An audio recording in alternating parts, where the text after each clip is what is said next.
প্রথম কথা হচ্ছে যে আমাদের আইনে সম্পত্তি জব্দ করার যে পাওয়ারটা দেওয়া হয়েছে এটা দুটো কারণে। প্রথমটা হচ্ছে যে যখন এখানে আমরা তার বিরুদ্ধে প্রসিডিং শুরু করব, অর্থাৎ তার বিরুদ্ধে গ্রেপ্তারি পরোয়ানা জারি হবে, তদন্ত শুরু হয়ে যাবে, সেই সময় যদি আমি দেখি এই লোক পালিয়ে গেছে বা পালিয়ে যাওয়ার চেষ্টা করছে, অথবা তার পালানোটাকে রোধ করা দরকার, অথবা পালিয়ে গেছে তাকে ফেরত আনা দরকার, তখন আমরা তার প্রপার্টিটা সিজ করার জন্য আদালতের কাছ থেকে আদেশ নিতে পারবো। এর উদ্দেশ্য হচ্ছে যে সে যেন পালিয়ে না যায়, অথবা পালিয়ে গেলেও যেন ফেরত আসতে বাধ্য হয়। এটা হচ্ছে যার বিরুদ্ধে এখানে তদন্ত শুরু হবে সেটা। এটা হলো প্রাথমিক স্টেজ। দ্বিতীয় স্টেজটা হচ্ছে বিচারে যখন তার বিরুদ্ধে অপরাধ প্রমাণিত হয়ে যাবে, তখন তার এই প্রপার্টিটা কনফিসকেট করা, যদি সে না থাকে অথবা থাকে, তার প্রপার্টিটা কনফিসকেট করা এবং করে সেটা ভিকটিম পরিবারকে দেওয়া অথবা রাষ্ট্রের অনুকূলে বাজেয়াপ্ত করা, এইসব আদেশ ট্রাইব্যুনাল দিতে পারবে। সুতরাং এটা পিওরলি আমাদের এই বিচার যখন শুরু হবে বা আমাদের তদন্তের মধ্যে যিনি আসবেন তার ব্যাপারে এটা প্রযোজ্য হবে। সাধারণভাবে গোটা বাংলাদেশ জুড়ে বিগত রেজিমের লোকেরা, তারা একেবারে বাসার কাজের লোক থেকে শুরু করে প্রাইম মিনিস্টার পর্যন্ত, তারা হাজারো কোটি টাকার অবৈধ সম্পদ অর্জন করেছেন, মানে মানুষের কাছ থেকে লুটপাট করেছেন। তাদের ব্যাপারে রাষ্ট্রের যত সংস্থা আছে তারা এই সম্পত্তি উদ্ধার, সেটাকে বাজেয়াপ্ত করা, দুর্নীতি দমন কমিশনের মাধ্যমে বিচার করা, সেটা চলমান থাকবে। তার সাথে আমাদের কোনো কনফ্লিক্ট নাই। যদি এমন হয় যে ট্রাইব্যুনালের পক্ষ থেকে সম্পত্তি বাজেয়াপ্তকরণের আদেশ দেয়া হয়েছে, একই সাথে দুদকও সেখানে মামলা শুরু করেছে, তখন সেটা কিভাবে আমরা ডিল করব, এই প্রশ্নটা তখন আমাদের আদালতের উপস্থাপন সাপেক্ষে সেটা আমরা ডিল করবো। এই মুহূর্তে এই জটিলতা আমাদের সামনে নেই। যদি এরকম কিছু হয় তখন আমরা সেটা ডিল করবো। এই ব্যাপারে আমার মনে হয় না কোনো সমস্যা তৈরি হবে। কথা হচ্ছে যে কোনো আইন হুট করে আজকে আমি চেঞ্জ করলাম, আবার কালকে সকালবেলা উঠে মনে হলো যে ওই আইনের তো আর একটা ঝামেলা ছিল।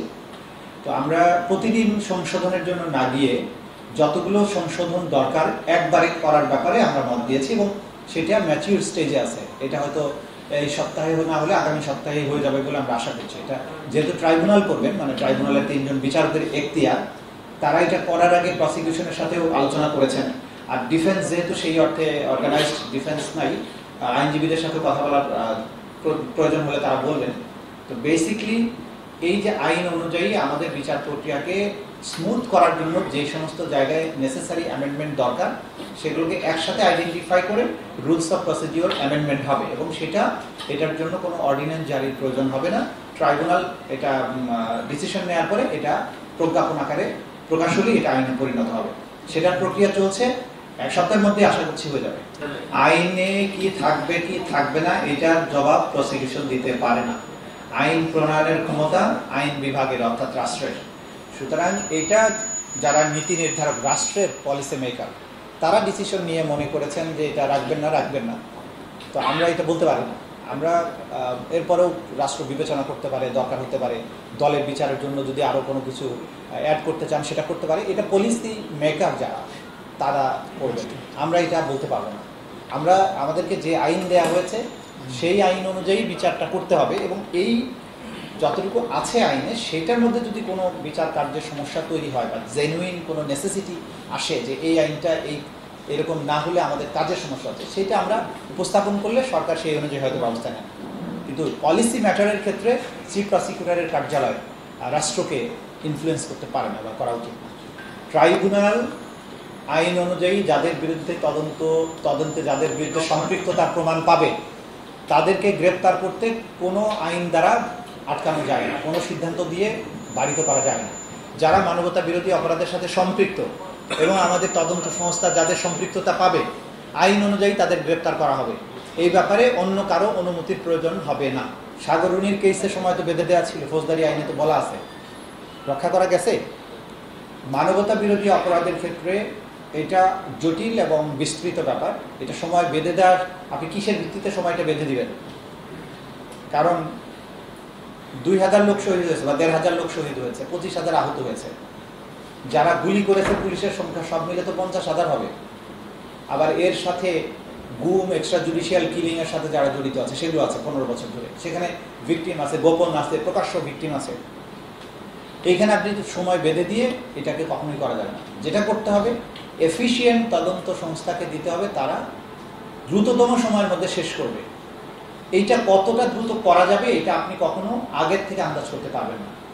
সে কারণে সময় বেঁধে দেওয়াটা জরুরি না, জরুরি হচ্ছে তাদের কমিটমেন্ট, তাদের ডেডিকেশন এবং এটাকে দ্রুততম সময়ের মধ্যে উদ্ধার করতে সক্ষমতা। এই কয়েকটা জিনিস দরকার, সেটার ব্যাপারে আমরা জোর দিচ্ছি। সুতরাং সময় বেঁধে দেওয়া থাকুক আর না থাকুক, আমরা সর্বনিম্ন সময়ের মধ্যে কাজটা করার চেষ্টা করছি। যেমন যেটা বলা হয়েছে যে গত সরকারের সময় প্রথম তদন্ত রিপোর্ট 16 মাস পরে এসেছিল। পরবর্তীতে আমাদের আরেকটা প্রেজেন্টেশন আছে, সেখানে আমরা কিন্তু তুলনামূলক বিশ্লেষণগুলো দেখানোর চেষ্টা করব। আমাদের এখানে এবং দেশের বাইরে যে সমস্ত জায়গায় এই সমস্ত ট্রাইব্যুনালগুলো হয়েছে তাদের কতদিন সময় লেগেছে, এগুলো আমরা তুলনামূলক আলোচনায় যাব। আমরা সিম্পলি বলার চেষ্টা করি, দেখেন আপনি যে বললেন যে সব দেখলাম গুলি করলো আর এই সাক্ষী লাগে নাকি, তা আপনি তো একটা মার্ডার কেসের বিচার করছেন না। কারণ ওই সিঙ্গেল ইনসিডেন্টসকে ধরে তো আমি একটা চার্জশিট যদি দিতে যাই, তাহলে 1400 লোকের জন্য 1400 চার্জশিট লাগবে, 1400টা মামলা হবে। 1400 মামলা যদি শুরু হয়ে যায় তাহলে এই বিচার প্রক্রিয়াটা চালানো সম্ভব না। এই জন্য মানবতা বিরোধী অপরাধের বিচারের প্রক্রিয়াটা ডিফারেন্ট, অনেকগুলো জায়গায় ডিফারেন্ট। কেন রুলস অফ এভিডেন্স প্রযোজ্য না, কেন সিআরপিসি প্রযোজ্য না? ধরেন সারা বাংলাদেশের সব জায়গায় গুলি করে মানুষ মারছে, এক শেখ হাসিনাকে আমরা একটা মামলায় অভিযুক্ত করছি। একটা মামলা মানে হচ্ছে সব কিছুকে সমন্বয় করে কমন রেসপন্সিবিলিটিতে নিয়ে আসছি। সাধারণ আইনে হলে কি হতো, যে কয়েকটা ঘটনা ঘটেছে প্রত্যেকটার জন্য আলাদা মামলা করতে হতো, সব মামলায় তাকে আসামি করতে হতো, সব মামলার জন্য চার্জশিট করতে হতো, প্রত্যেকটার জন্য আলাদা আলাদা বিচার করতে হতো, আগামী 100 বছর সময় লাগতো সেই মামলাটা শেষ করতে। কিন্তু এইটা যখন গণহত্যা হয় যে কোনো রাষ্ট্রে, দুনিয়ার বিভিন্ন প্রান্তে যেগুলো হয়েছে, গণহত্যা, মানবতা বিরোধী অপরাধ, যুদ্ধাপরাধ, সেখানে কিন্তু বিচারের ধারাটা এই কারণেই পরিবর্তিত। এখন আমি ইমাম হাসান তাইমেরটা দেখেছি যে একজনে গুলি করেছে, আইডেন্টিফাই হয়েছে। বাকি যে আরো হাজারটা, সেগুলো আইডেন্টিফাই করা, সেগুলোর পেছনে কারা কারা ছিল সেটা ইনভলভ করা। দৃশ্যমান যে গুলি করেছে সেটা হলো একটা পর্ব, পেছনে কারা কমান্ডার ছিল সেটা আরেকটা পর্ব, ওইখানে কারা কারা অফিসিয়ালি দায়িত্বে ছিল সেটা আরেকটা পর্ব, তাদেরকে গুলি করার হুকুম দিয়েছে কে সেটা আরেকটা পর্ব, হুকুমটা কোন পদ্ধতিতে এসেছে সেটা আরেকটা পর্ব, সে প্রধান কমান্ডার কিভাবে নির্দেশ দিয়েছেন সেটা আরেকটা পর্ব, তার নির্দেশটা যে পদ্ধতিতে কালেক্ট করা হয়েছে সেই কালেকশনের পদ্ধতিটা যথার্থ কিনা সেটা আরেকটা পর্ব। তারপরে হচ্ছে যে আপনি এই স্ট্রাকচারের বাইরে video evidence, digital evidence, phone call, documentary, তারপরে সংস্থা পুলিশ বাহিনীর নিজস্ব ডকুমেন্ট, হেলিকপ্টারের চার্টার, এপিসি কোথায় কে কি ব্যবহার করছে, গোলা বারুদের হিসাব, আহত নিহতদের শরীরে যেসব বুলেট পাওয়া গেছে সেগুলো বুলেট উদ্ধার করে সেগুলোর ফরেন্সিক করা, এই বুলেট এই বাহিনীর কিনা অন্য বাহিনীর। এরপরে এই যে বিস্তৃত জিনিস, এগুলোকে একসাথে করে আপনাকে রিপোর্টটা দিতে হবে। তাহলে তো 2 দিনের মাথায় আপনার ট্রায়াল প্রসেসকে ডিফেন্স পক্ষ সে ডিস্ট্রয় করে দেবে। আমি আপনাদের একটা উদাহরণ দিই, ওই যে আইটিজেপি নামে একটা সংস্থা, যাত্রাবাড়িতে ওনারা 850 বা 900 এরকম ভিডিওকে বিশ্লেষণ করে 13 মিনিটের একটা ডকুমেন্টারি করেছে, যেটা অনলাইনে আছে, আপনারা দেখবেন। যে ওনারা টাইম ফ্রেম ধরে ধরে যে এতটার থেকে এতটা পর্যন্ত এই সময়ের মধ্যে ধরেন বিভিন্ন জায়গা থেকে বিভিন্ন অ্যাঙ্গেল থেকে মানুষ ভিডিও করেছে, ওগুলোকে বিশ্লেষণ করেছেন যে এই ভিডিওটা কোন জায়গা থেকে, এটা এই জায়গার কিনা, জিও লোকেশন, তারপরে মেটা ডাটা, এগুলো ঠিক করেছেন। যে ক্রমানুসারে যে কিভাবে শুরু হলো আন্দোলনটা, এই দিক থেকে অমুক আগে গেল, ওই দিক থেকে কে রেসপন্স করলো, তারপরে একটা সাউন্ড গ্রেনেড মারলো, তারপরে জিনিসটা আরো বেড়ে গেল, এরপরে বের হয়ে ক্রমান্বয়ে গুলি করে মারলো। এইটার জন্য 800 ভিডিও আছে বিভিন্ন অ্যাঙ্গেল থেকে, কিন্তু এই 800 ভিডিওকে 13 মিনিটের একটা ডকুমেন্টারিতে রূপান্তরিত করতে তাদের সময় লেগেছে 5 মাস। তাহলে আপনি একটা সেগমেন্টের ঘটনার বিবরণ তৈরি করতে 5 মাস সময় লেগেছে, ওরা ইন্টারন্যাশনালি এক্সপার্ট। সেখানে আমার 56,000 বর্গ মাইলে কত হাজার ইনসিডেন্টস, এগুলোর ভিডিও ফুটেজকে যদি ওই স্ট্যান্ডার্ড করে আমাদের করতে হয়, অন্য তদন্তের কথা বাদ দেন, শুধু ভিডিওটাই যদি করতে দেওয়া হয় কতদিন সময় লাগে, এগুলো মাথায় রাখতে হয় আমাদেরকে, রেখে আমাদেরকে এই ডকুমেন্টগুলো তৈরি করতে হয়। সে কারণে তদন্তের জন্য সময়সীমা বেঁধে দেওয়াটা যুক্তিসঙ্গত নয়। না, শুনেন, বিচার প্রথম কথা আছে কমন রেসপন্সিবিলিটি এক ভিডিও থেকেই প্রমাণ করা যেতে হয়তো পাব যায়।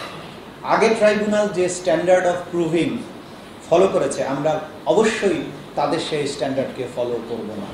তারা বহু মিথ্যা কথা বলেছে, সাক্ষ্য বানিয়েছে, যা তা করেছে, আমরা সেটার দিকে যাচ্ছি না। আমরা জাতীয় আন্তর্জাতিকভাবে রেশনালি মামলা প্রমাণের যে স্ট্যান্ডার্ড থাকা উচিত সেই স্ট্যান্ডার্ড ফলো করেই অপরাধ প্রমাণ করবে। যাত্রাবাড়ি ওই যে গুলি করি মরে একটাই যায়, বাকিটি যায় না। It is a very important document.